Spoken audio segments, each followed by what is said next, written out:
the queue. Listen or join in. Here she is, P. Ross.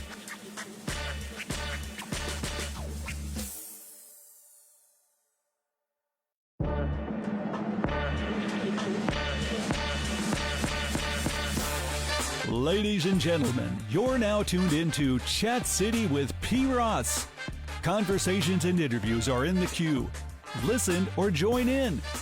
Here she is, P. Ross.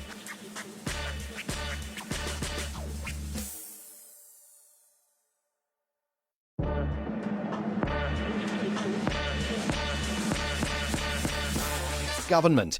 Imran Khan, the former Prime Minister of Pakistan, has survived what his supporters say was an assassination attempt. He was shot in the leg as he prepared to address a rally. And Elon Musk is reportedly planning to fire 4,000 employees of Twitter. That's half the workforce before the week is out. Brought to you by Triangle Access Broadcasting, here's a look at the weather in the Oak 93.5 listening area. Dry weather through Tuesday, scattered showers Wednesday and next Thursday. Partly cloudy skies tonight, low around 54. Friday, partly sunny, morning patchy fog is possible, high around 77.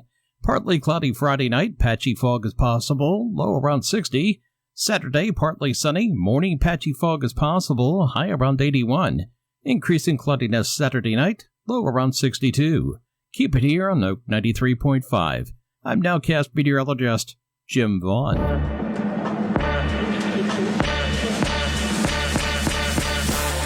Ladies and gentlemen, you're now tuned into Chat City with P. Ross. Conversations and interviews are in the queue. Listen or join in. Here she is, P. Ross.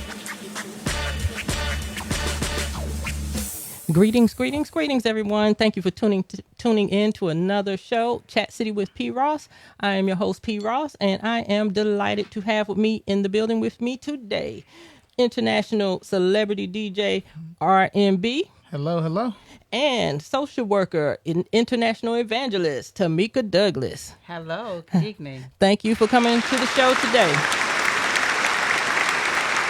We have a very serious and important topic to talk about. And you, the listeners, I would like to encourage you to call in for this show. It's very important, especially for the Black community and especially for the rap community. All right. So our topic today, violence in rap culture. Okay. And we're also going to be talking about violence with our youth in the Black community. All right. These two that are sitting in the office with me today are very much qualified to make a discussion on this subject. All right. And this stems from the latest tragedy that we had with one of hip hop's greatest artists. He was a part of the group Migos, and his name, Takeoff. I'm sure a lot of you have heard by now that tragic story that took place Halloween Eve or November 1st in Houston, Texas, where rapper Takeoff was fatally shot. And this was during a private gathering. And this gathering was near a bowling alley in Houston. And it says there were reports that it stemmed from an argument with one of the other members of the Migos team and an unidentified person. There has been various videos flying throughout the internet on this tragic incident. And I've heard a lot of people say, I'm tired of this. I'm tired of hearing about this. My question is, what are we going to do about it? And so, when you're sick and tired of being sick and tired, you need to do something about being sick and tired. They say it takes a village to raise one. So we're gonna be a part of the village today. All right. So let me tell you this. I wasn't familiar with rapper Takeoff, although I heard of the group Migos. And so, of course, when I heard about this story, I immediately started my research. I did see some things about Takeoff that was great. And then I saw things to my standards weren't as great. We'll talk about that later. But I want to start with DJ R&B. Yes. When I called him and asked him, or when I reached out to him and asked him, would he be a part of this show today? He said, oh, yes, this 100% touches his heart and touches his field. So I'm going to go ahead and start with him today. Again, welcome to the show, sir. I appreciate you taking time to come back. Thank you for having me. Thank you. And doing this with us today. So go ahead. I'm going to just let you start. Yeah, so like, as you know, in addition to being a DJ, I also manage a bunch of artists, a lot of them in the hip hop community. Mm-hmm. So it definitely is like discussions that we have to have, that a lot of hip hop, like a lot of the issues, not the music, is that the music is a reflection of their reality, what they grew up in. Mm-hmm. So a lot of that is kind of like, once you get to a certain level, if you're trying to get to where you want to go, you kind of got to let go of what you were before. So there's nothing wrong, of course, growing up in the hood, in the inner city, but you can't, if you really want to elevate your life, not even your music career, your life, that's what really you're elevating your life. You can't do the same things that you were doing when you were 18, 19 years old, living in poverty. Eventually you have to upgrade that. You have to elevate. And that's a lot of the issue that we're seeing out here. A lot of these famous artists are making it, being multimillionaires, and then going right back to the hood and hanging with people who really have nothing to lose. Mm-hmm. Okay, so you're saying once you make it out of the hood, you can't just go back to the hood. Yeah, like, of course, don't forget where you came from. You get back to the hood. You try to improve the hood. But you don't go back to doing the same stuff that you were doing before. Okay. Do you know if this was the case with Takeoff? Well, like, of course, like, the official story hasn't came out. The rumors were that they were there playing a dice game, which is that, if that would happen, that definitely is the case. Okay. You're a multi-millionaire. Why are you playing dice with people who seemingly have nothing to lose? Okay. They were also saying that although the rumors said that this was about a dice game, there was some talk about basketball. Did you hear any of that? There was an argument about basketball. That part I didn't really hear. I did hear that Takeoff actually was not playing the dice game. It was his other partner, Quavo, and Takeoff just happened to be there, and unfortunately in the wrong place at the wrong time.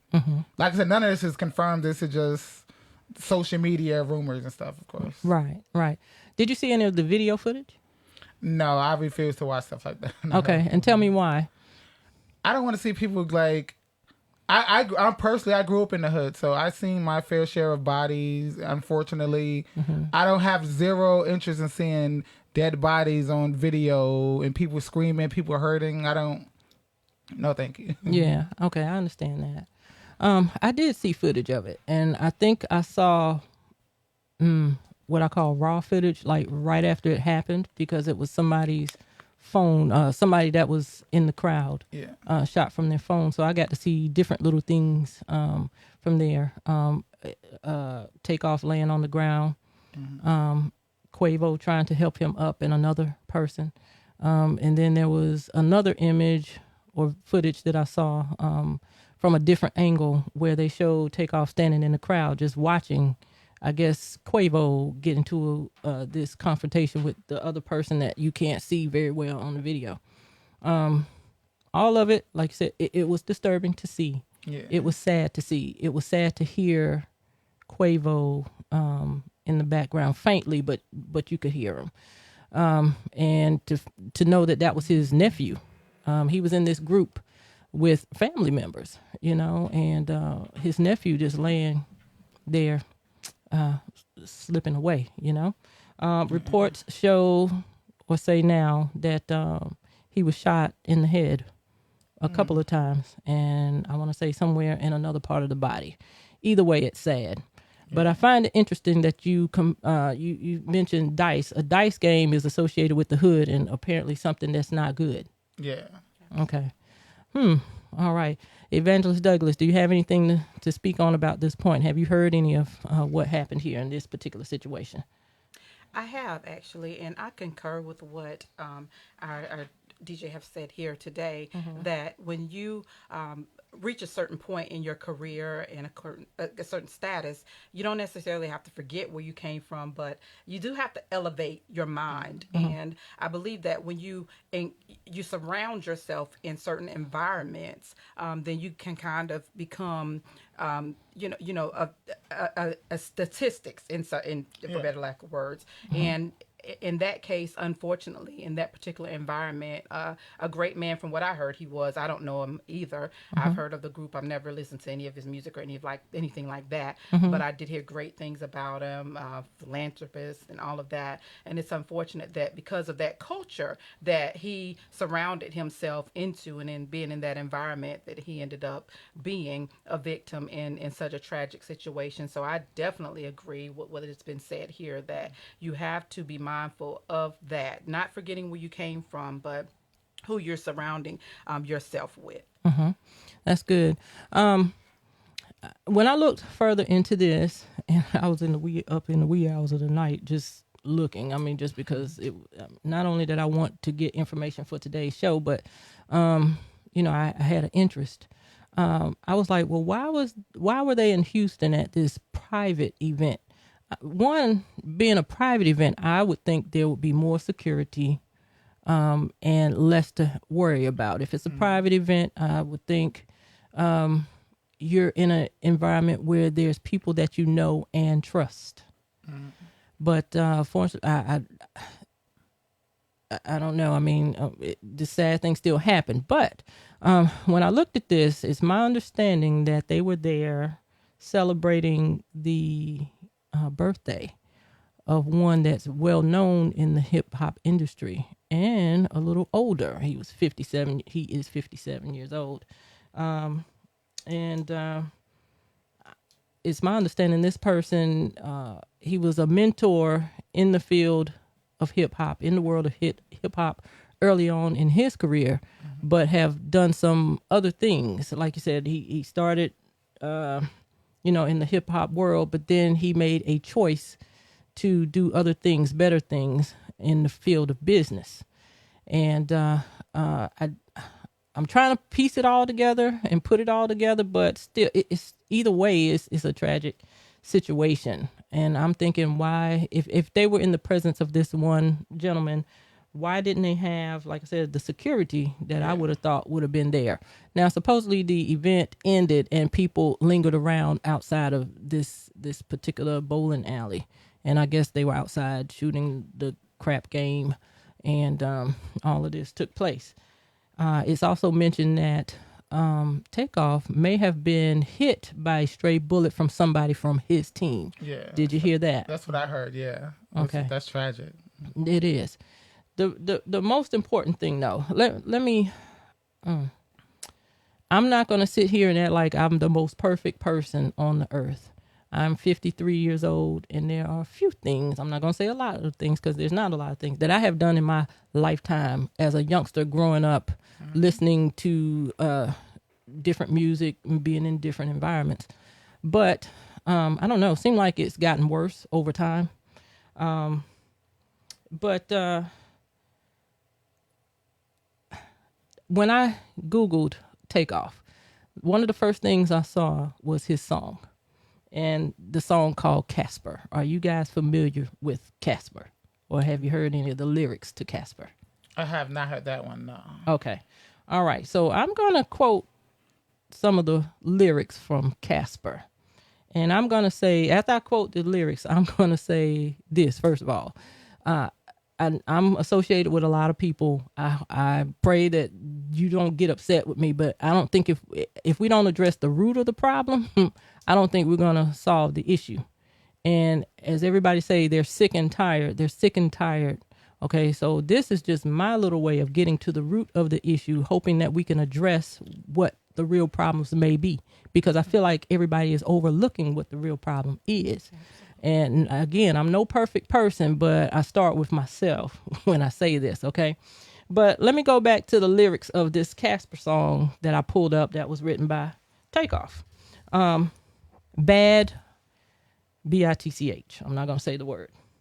Small waist, pretty face, having my way, she let me N-word, UT, on her face. Now that I had to stop and kind of catch my breath on that one. Gangster rap, or what do we call it? We call it trap music.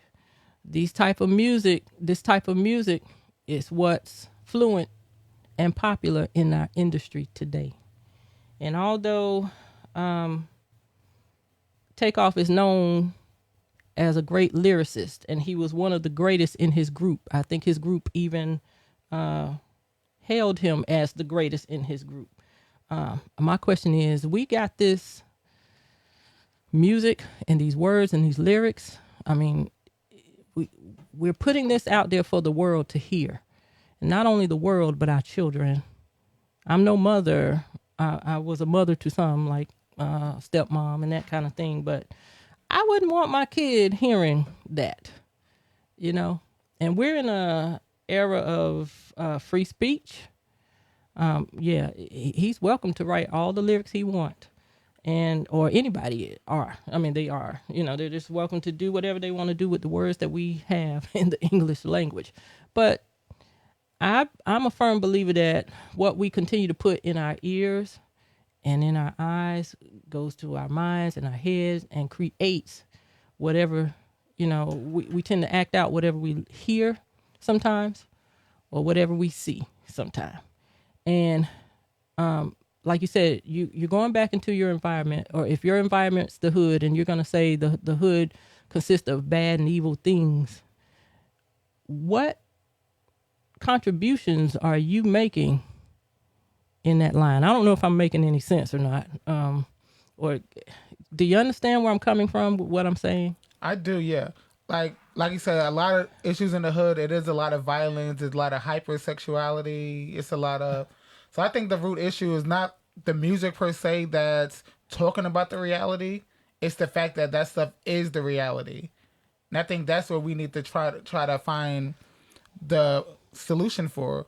Why is it a lot of violence in the hood?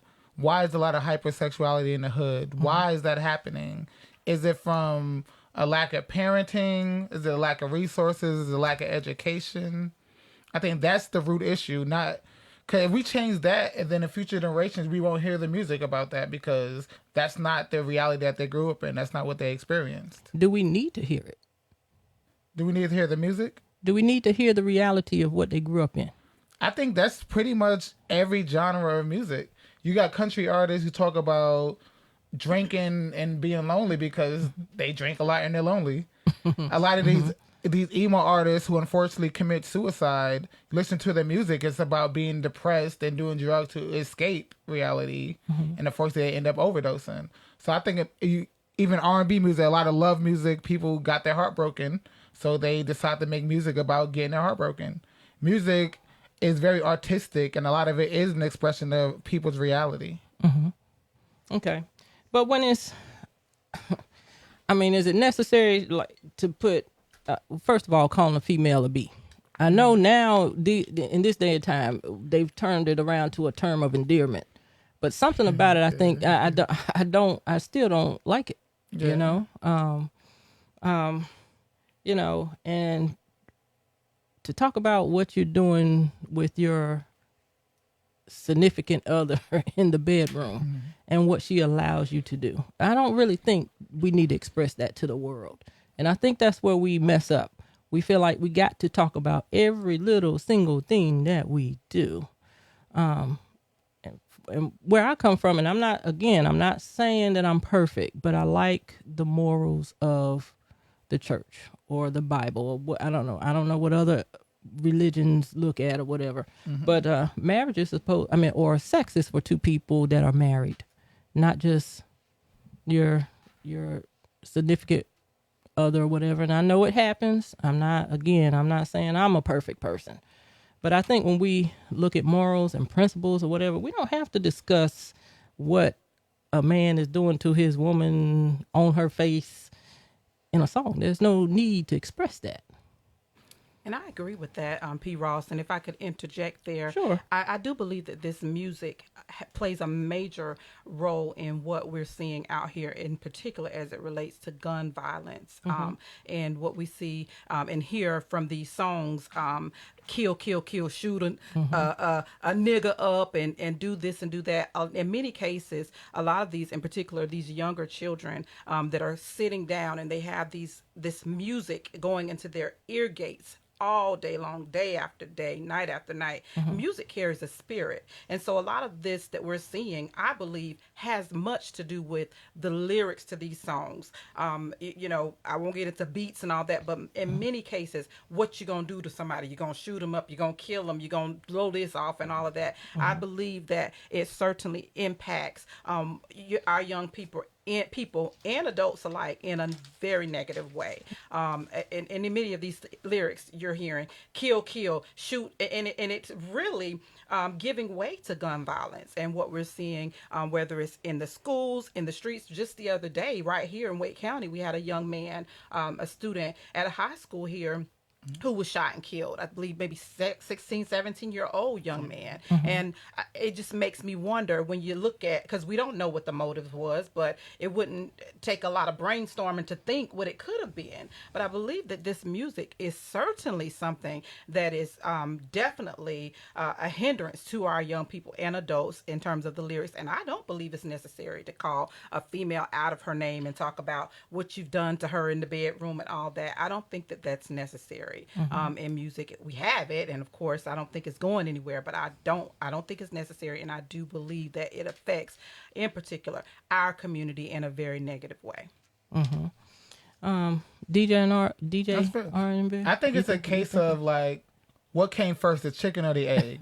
Is it like, is the hood like culture that way because of the music, or is the music that way because of the culture? And I think that's probably a negative in the argument, because there's no facts to back of either way. Because I know me growing up in private, I grew up in the South Bronx in New York, which is it's a rough area. So I did see a lot of drugs. There was a lot of guns, a lot of shootings. I was blessed to have good parents where I didn't have to grow up in the street. Education was put first. Me and my brothers, we were some of the first people in our whole entire family history to graduate college, get degrees, get careers. So we were fortunate that we didn't have to grow up in the hood. We didn't have to sell drugs to make money. We didn't have to play dice to make money or gamble or anything like that. So I think like a lot of it is parenting. One of my teachers in high school, he had a phrase that said, "No hugs make thugs." And I think a lot of these kids are growing up without loving parents, and that's a lot of the issue. They're being raised from music, from TV, from friends, right, while their parents are out there clubbing and having fun. They're not being properly raised. And I think that's a lot of issue, the parenting. That's good. I agree with you on that. If you're just tuning in, you're listening to Chat City with P. Ross. I'm your host, P. Ross. I have in the studio with me today international DJ RNB and international evangelist / social worker Tameka Douglas. We are touching bases on violence in the rap community. And my goal today is to see if we can come up with a solution. Everybody's screaming they're sick and tired of all the young people killing each other, especially in the African American community and in this rap community. It's like a new trend, amongst the rappers. Kill, kill, kill, kill, kill, kill. And we know that's not right. It's just something evil about that. So my question is, what are we going to do? What are we going to do, America, to turn this thing around? Feel free to call in 919-899-9305 to give us your opinions. This will be a good time to call. All right. I like what you said about home, DJ R&B. Yeah. Years ago, we were taught, again, I'm going to go back to sex. Sex was supposed to be for a man and a woman who are married. we know that's not the case all the time, and I'm not condemning anybody for that. Okay, I am a product of a marriage. I'm a child of two people that were not married. Okay, so I'm not pointing fingers or anything like that, but I often wonder if we got back to these type of morals. I'm trying not to throw spiritual in it, because there's always an argument about spirituality. I am a Christian, but just for those that just totally want to turn away from Christianity, okay, let's just talk about morals then. If we got back to these standards, would we see a difference? I think yes, but I think that's a lot of the root issue. A lot of hypersexuality stem from a lot of people, unfortunately, were abused as children. So as children, like I said, the parents, I don't know what's happened, but they might have had a creepy uncle, a babysitter, a cousin, somebody, unfortunately, took their innocence at a young age. So growing up, that's all they know, hypersexual. That's where a lot of it stems from. So I don't blame them for that. It's not their fault that, unfortunately, they was abused as a child. Right. So I think they definitely need therapy. Would definitely help a lot with that. Okay. Now let's talk about the music industry that produce the music. Yeah. Okay. I've seen different videos, I should say, where we've got a lot of leaders, or not a lot of leaders, but there are people that are pointing the fingers at those that produce the records. Not so much produce the records, but make it happen, So who do we hold to blame? Do we blame them? Do we blame the writers of the music? Who do we blame?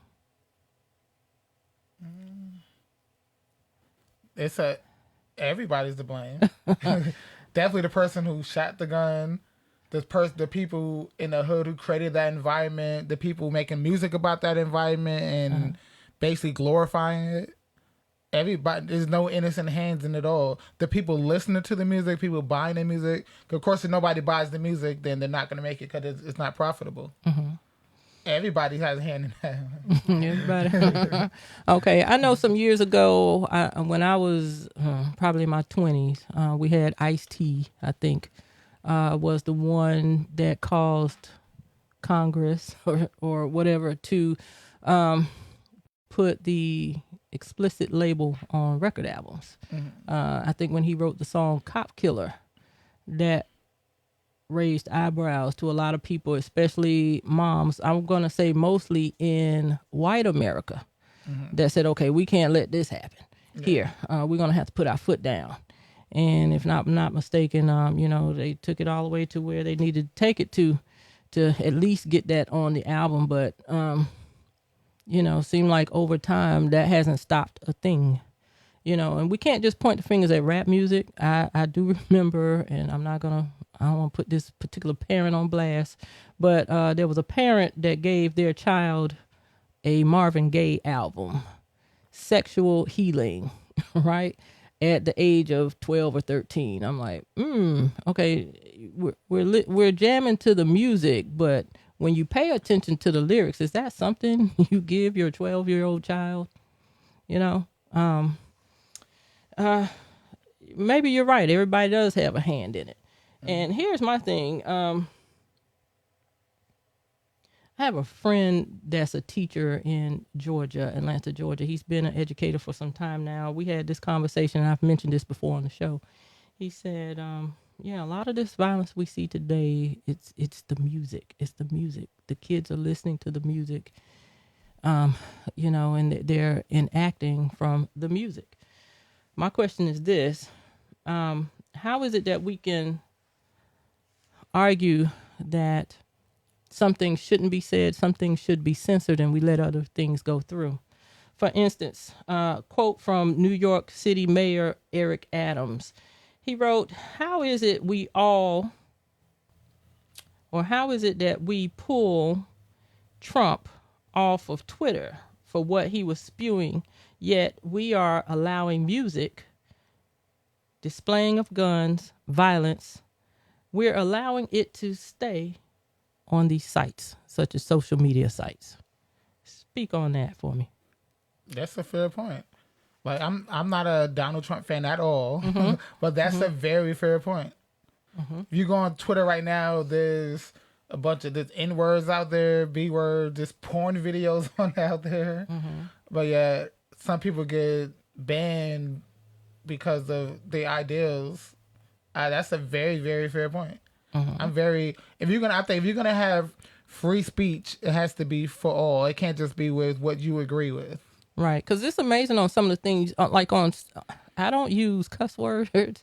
I don't provoke violence or anything like that. But sometimes on Facebook, I get censored. I'm, given a warning, or they shut me down, put me in Facebook jail for a few hours. And I'm like, what did I say? But this person here is doing this, or they showed this, but I'm censored. I've been in Facebook jail like 20 times. It's just weird how, something, I don't know, sometimes, and I'm not trying to speak anything bad on the world at all, but I just feel like, I don't know, is it going to get any better? I'm going to say no. But what can we do to turn things around within our circles, within our communities, with people that we know? Where can we make a difference? I mean, we're probably always going to see it, but what are solutions? And I would like to hear from you today.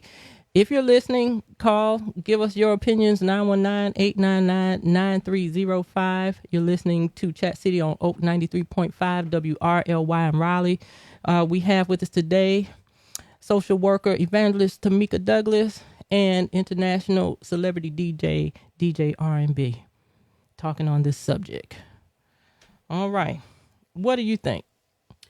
I have to agree with you as far as where the world is going. I don't think it's going to get any better. And I think that the answer to what we're seeing in these very turbulent times is Jesus Christ. Right now, I believe that we need to get back on our knees, on our face, sitting down, whatever posture we need to be in, and we need to get back to prayer, spiritual and natural, of course. I believe that communication also can help with some of these problems, talking to people, talking to the young people, because again, I keep going back to the young people because they're being affected in a major way by a lot of the violence that we're seeing and things that are taking place in the land. Much of the things that are occurring, people don't even know about. I mean, just the deaths that we're seeing in our young people. And I just wholeheartedly believe that we've got to get back to prayer. Our parents have to get back to doing what the scripture tells us to do, and training up a child in the way that he should go. When he gets old, he won't depart from it. The Bible says, if the foundations be destroyed, what will the righteous do? And so I wholeheartedly believe that Jesus is the answer for the world. He's the answer for what's taking place. Scripture says that the wages of sin is death. The gift of God is eternal life. The wages, that is the penalty. And what we're seeing, and a lot of this that's happening, is sin. We're talking about violence and guns.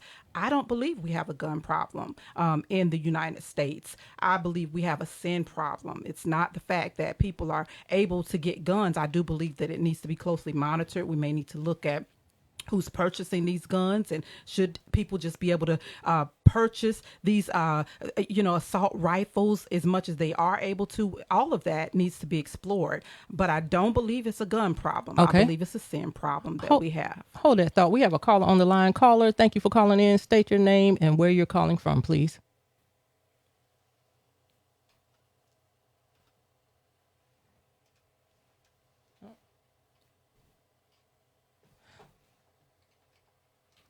Caller, state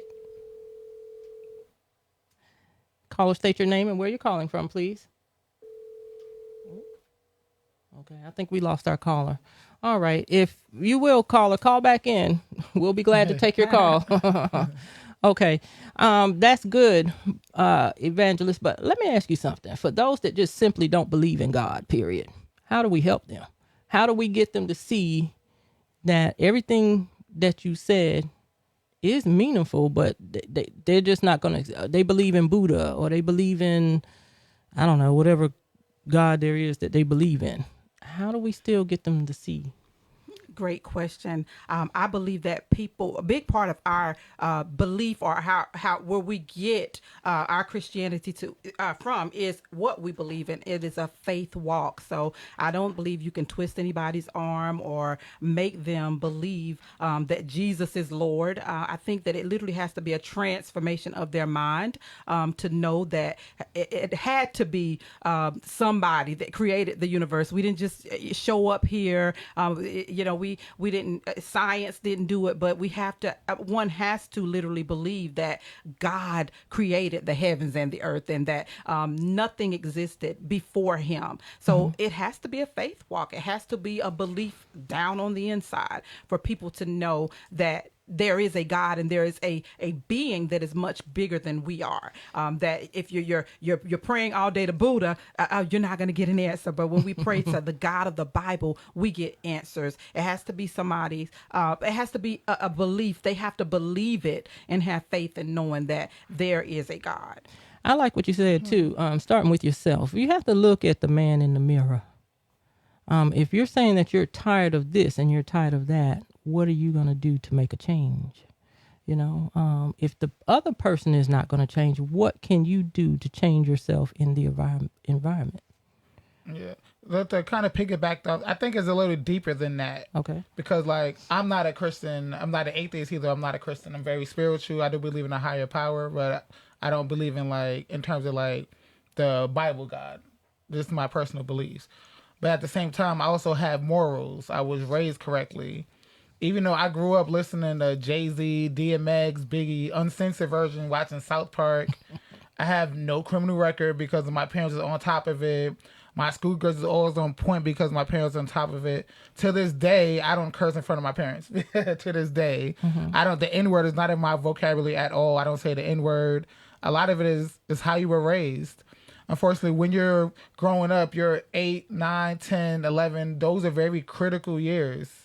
Those are pretty much when your child are they going to choose the streets, or they're going to choose whether it be education, career, anything else. Once you turn 16, 17, it's too late. Once they're already out there in the street, all the friends are gangbanging and selling drugs, is too late at that point. But you know what? I'm going to say something. You would expect after a certain age, DJ, that people would just calm down, that they don't want to fight.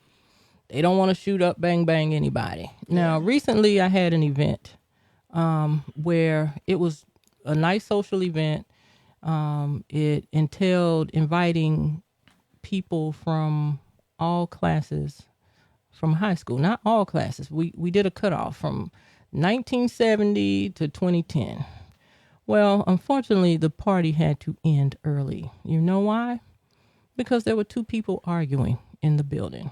Supposedly. I didn't see it, but the owner of the building was afraid that something else was going to break out. And I thought that was very sad that would happen. I never had any problems at any event that I had, but I had to, after looking over it with the fine-tooth comb, yes, it's better to be safe than sorry, But I'm like, at what age does it stop? And so a lot of the people that were in the building, like they said, were, if you're inviting the class of 1970 out, I would imagine you're 60 plus years old. I don't know. Like I said, I didn't see a thing. It was very quiet from what I understood, but I do know it was there. And then I got some information from other people, regulars of that particular venue. And they said, a lot of people showed up drunk. I'm like, really? Wow. That's disappointing. Why would you show up drunk to an event? What is it in your mind that says, I got to be intoxicated to have fun? With intoxication come bad things a lot of times. Yeah. There's shooting, there's car wrecks, there's just a variety of things that come with that. So what would make you think that that's a part of being fun? I don't understand. Yeah. And of course, as a DJ, I DJ nightclubs, so I do see my fair share of fights, and a lot of it, I think maybe it might be a systematical problem where a lot of African Americans, for them, the first solution is always violence. I didn't have people fight at karaoke. Wow. I didn't have gigs where I'm playing gospel music, I'm playing Kirk Franklin, and people start fighting out in the corner. I'm like for whatever reason, once the alcohol hits, something ingrained in them tell them that their first instinct is violence. Mm-hmm. And that's, like I said, going back to kind of like I said, maybe it's being raised. Because, like, of course, I can fight, I can defend myself, I can defend my family, but I love my family way more than I can hate anybody else. So I have no issue just walking away, like, okay, you got it. Because for me, it's never that serious, especially with somebody I don't even know in the party. It's never that serious. But for some people, it is that serious. And I wish I had the answers to know why.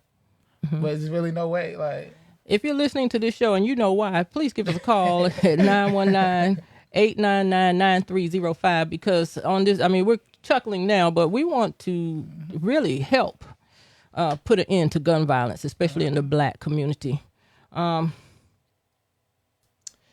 Black on Black crime versus Black Lives Matter. That's a big fight right there. It's interesting to hear my white friends talk about Black Lives Matter. The first thing they say is, well, you got to fix Black on Black crime first. Yeah. I can't get mad at them over that. And every Black person needs to stop getting mad at a white person that says that. Now, I do understand that Black Lives Matter. Yes, we do matter. There are still racial undertone things that are happening, whether my white friends or whoever white is listening want to believe it or not. It still happens in America today. But we can't continue to bat the eye, Black folks, at Black on Black crime. We can't continue to sweep it under the rug. It is happening, and it's happening in our communities. Why do we hate each other so much to where we got to just kill each other? I don't understand that. Well, not to play devil's advocate, but I do think it is some separate issues. Black on Black crime, there's people every day with marches all across the country, in every big city across the country, who dedicating their lives to solving inner city crime. Black Lives Matter, in terms of like the movement, was based on police brutality and police killing Blacks and getting off like it's nothing. Of course, like the person who unfortunately killed Takeoff is probably going to end up in jail for the rest of his life, as he should. But if a cop shoots somebody, he's going to get off free like it's nothing. That's why I say it's not like, yes, black on black crime is a big deal, but it's this whole separate conversation that Black Lives Matter. That's like me saying we need to find a cure for cancer, and somebody saying, well, you need to worry about heart disease first. Like, it's like, yes, we do need to worry about that, but we're not talking about that right now. Right. But again, I want to, Black Lives. I'm starting to hear. It's funny too, because I'm starting to hear older people talk about this. Older men, like, okay, I'm fed up now. I just got into a regular conversation with some guy I didn't know at a store one day, and he was just shaking his head. And I'm going to put him at about 65 years old, if he was that old. He may not have been that old, but he was like, this Black on Black crime is getting out of hand. Yeah, it is. I mean, and it seems like it's more prevalent today than it ever has been. And it's, again, with our young people, 40 and under, 35 and under. And I'm thinking at 35, come on, why are you still trying to... I just don't understand. If you're listening, give us a call. If you want to give us your opinions, 919-899-9305. You're listening to Chat City on Oak 93.5 FM. We're talking about rap culture violence and violence in our Black communities. Evangelist Douglas, who is also a social worker, I love this about her. She's a powerful woman because she's got the spiritual side as well as the professional side. So I love this about her. Evangelist was talking about the church earlier in its involvement in this, but as far as Christ. But what was I going to say? I lost my train of thought given all of that. Oh, wow. Forgive me. I lost my train of thought. Totally. Okay, we got a caller. Good timing, caller. Let me see if we can get you in. Hold on. Thank you for calling Chat City. State your first name and where you're calling from, please.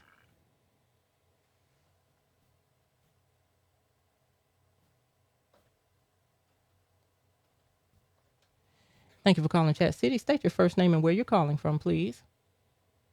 My phone lines are not working today. I'm sorry. Oh, wow. I sure would have loved to hear from a caller. All right. Let me try it one more time. Okay, it's not working. Wow. Okay. Oh, I know what I was going to say now. Evangelist Douglas. I know the church mean well when they do things like hold maybe barbecues, rallies, things on the church grounds for hoping to draw people to events to change lives.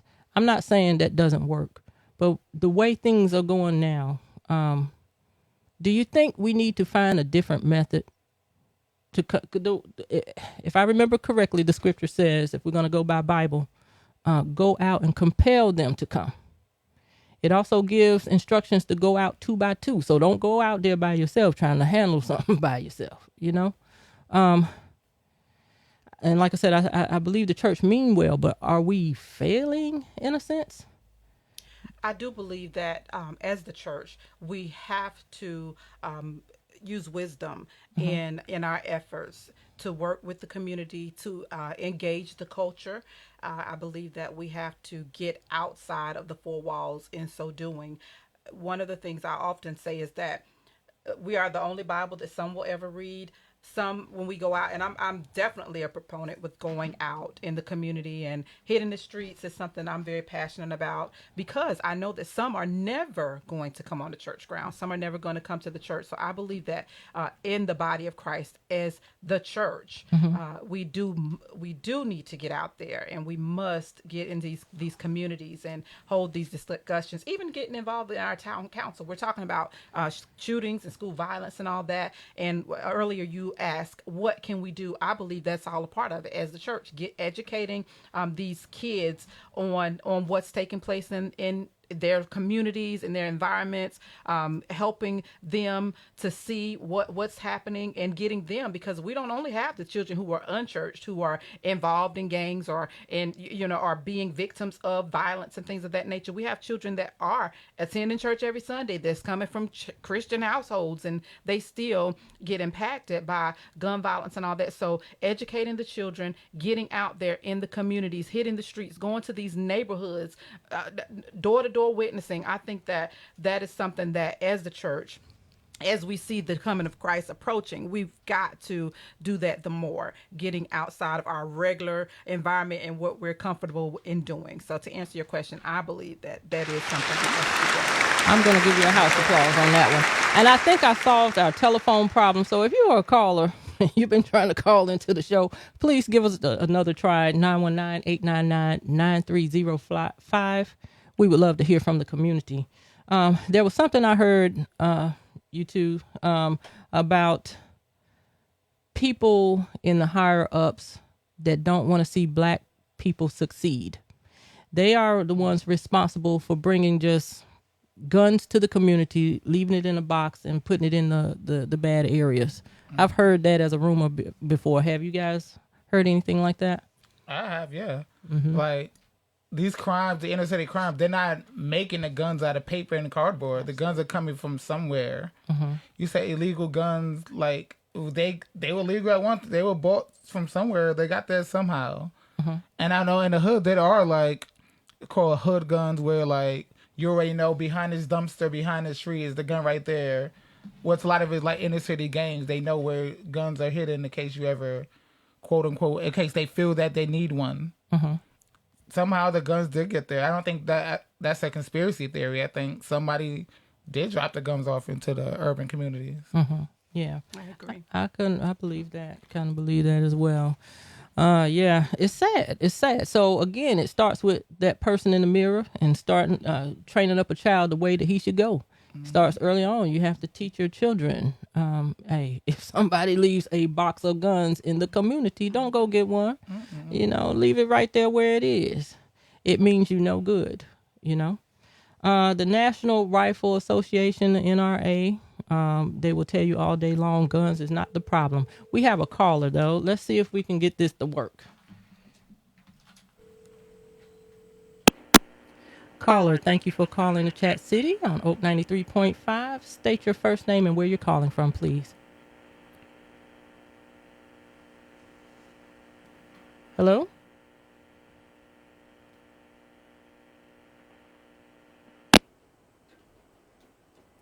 Caller, state your first name and where you're calling from, please.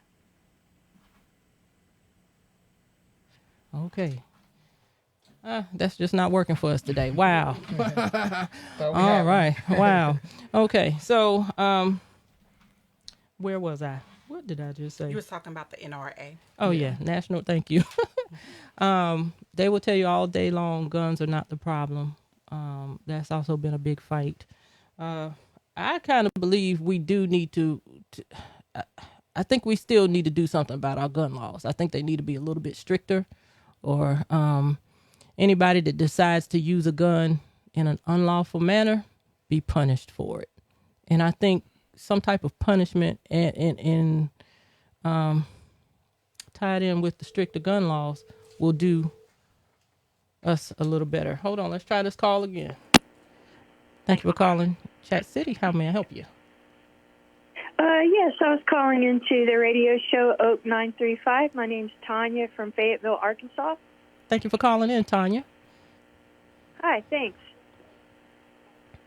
Okay, do you want to respond to what we've been talking to today, rap culture violence? Yes, I think that it definitely has increased, and I believe that, some of the elements that, have caused this is not only just the COVID-19 pandemic, but I believe just the political air of things and the divisiveness is causing people just to have more anxiety and angst, and I think that spills out into the community, and especially the communities that are, not affluent and that are struggling a little bit harder. Mm-hmm. In what ways you think, you said it, I was going to say with COVID-19, but, the anxiety and all that stuff that comes with that. What are some solutions that you may have for our listening audience? That's interesting. We can talk about the problems all day, but a lot of people don't talk about the solution. Like from a systemic, I believe there's systemic racism, okay? And I think that it starts with, like, the banking system, and, it is, I'm a white person from a low middle-class neighborhood. I mean, I had to pay for my own college and stuff, but, I had, good parents, and I came up in a good background, and I'm thankful for that. And I came up in a Christian background, and I'm thankful for that. Mm-hmm. But what I have seen is the inequality in the banking system. So let's say one of my black brothers and sisters has a phenomenal, business plan that they've put together and they want to put this out. The chances of them getting any capital at all is just like slim to none. So I feel like we need to start, some of these banking systems and these banking protocols need to be, say, give these people more of a chance, to be able to get to these capital funds. Like, because usually you have to have great credit, and then you have to have collateral, and then you have to have this and that. And these kids, they don't have all of that. They just have a good mind and a great idea, but they can't get it off the ground. Interesting point that you make there. Yeah, because there are laws out there that supposedly prevent that from happening. I was a banker for 10 years, and I am totally aware of everything that you're saying. Redlining and things of that nature, yes, it does happen. And so, like I said, there are laws out there that are supposed to protect communities, low-income communities, middle-class communities. There are laws that are supposed to protect, but it does, it depends on who's behind the pen and signing the paper for everything to go through. Yes. Yeah. Yes, so, and they're mainly like rich white bankers, and I don't mean to say that against my people. I'm happy to be who I am and who God made me to be, and I don't want to down any race, but the facts are the facts. There is a hold on this type of thing, and how can we get around these things and help these people? It's a big elephant in the room. It is. And we gotta figure this out, because it's not fair. and it hasn't been fair for a long time. And we have come a long way with equality in some respects, and I think especially the youth, they are more kind and more sensitive, but it doesn't change the fact that money we need to get to the money, and so if we can figure out some type of programs and plans for our black brothers and sisters that come up with some good ideas and the whole nine, and SBA is a good way, but still the stops are there with them. Right. It's the same stops. So yeah, the banking system. I got beef with the banking system. Great point. Thank you for calling in. All right. All right. Have you. a great afternoon.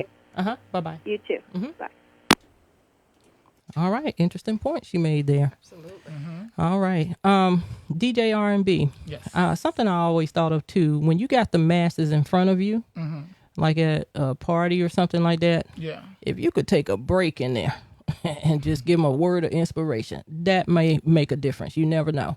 Something unusual and out of the ordinary, just somewhere in there, if there's a break where we could just, like I said, give something inspirational or encouraging, or encouragement to do things that one may not be used to doing, such as going out and voting for the right things and things of that nature, Yeah, like I actually, cheap plug, I actually have my Tuesday night gig. Every election day we have a big voting watch party. Of course, I don't tell people who to vote for, but if they come in with the I voted sticker, they can get a free drink or something from the bar. Oh, So that's something wonderful. I'm a big on voting.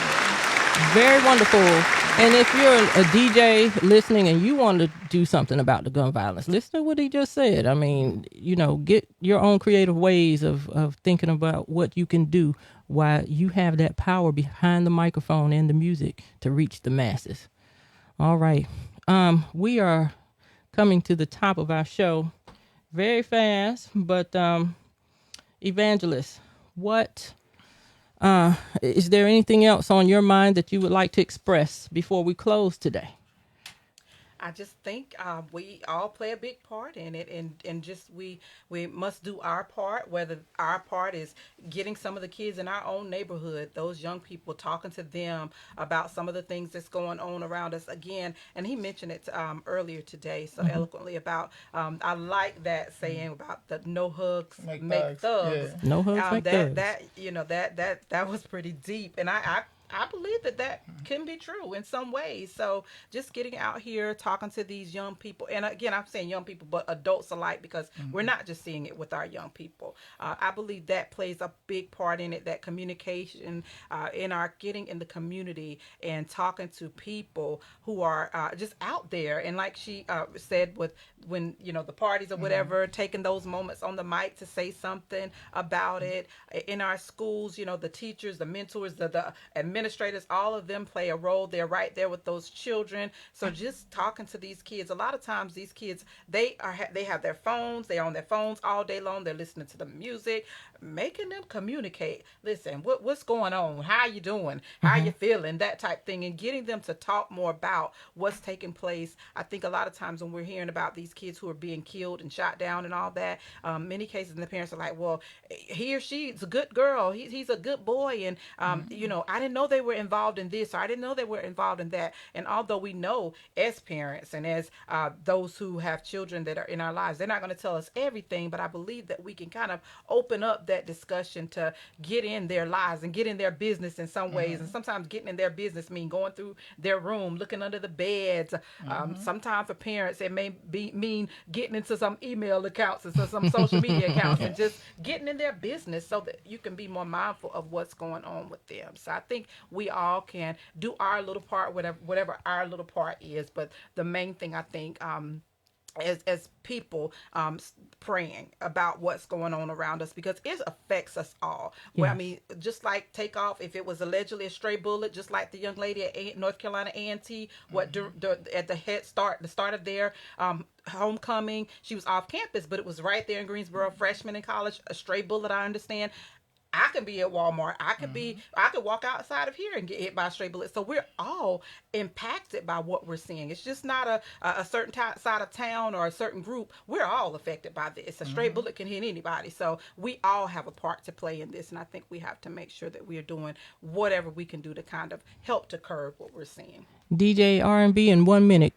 Your thoughts, sir. Absolutely. She pretty much just said it all. My biggest thing is parents, tell your children that you love them every day before they go to bed, before they go to work. Ask them how their day was. Check on them. Follow up with the teachers in school. Like she said, go through their phone. It's not snooping. That's your child. It's your business also. Go through their phone, their email. Make sure you know exactly what's going on in your kid's life, and also build a relationship where they're comfortable talking to you, where they can be honest with you about their concerns about what's going on. That's good.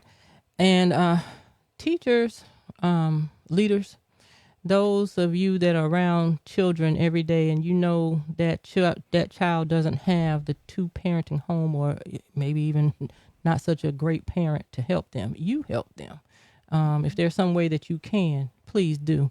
I'm going to ask the rappers, lyricists, poets, whatever you call yourselves, just think about what you're doing, the stuff that you're putting out there for the world to hear. I mean, it may sound fun, but at the end of the day, is it really helping somebody? All right. That's going to conclude our show. Thank you for listening to Chat City with P. Ross. Tune in next Thursday at 5 p.m. Eastern Time. And again, guests, thank you for coming in today and touching on this subject. Thank you for having me. All right.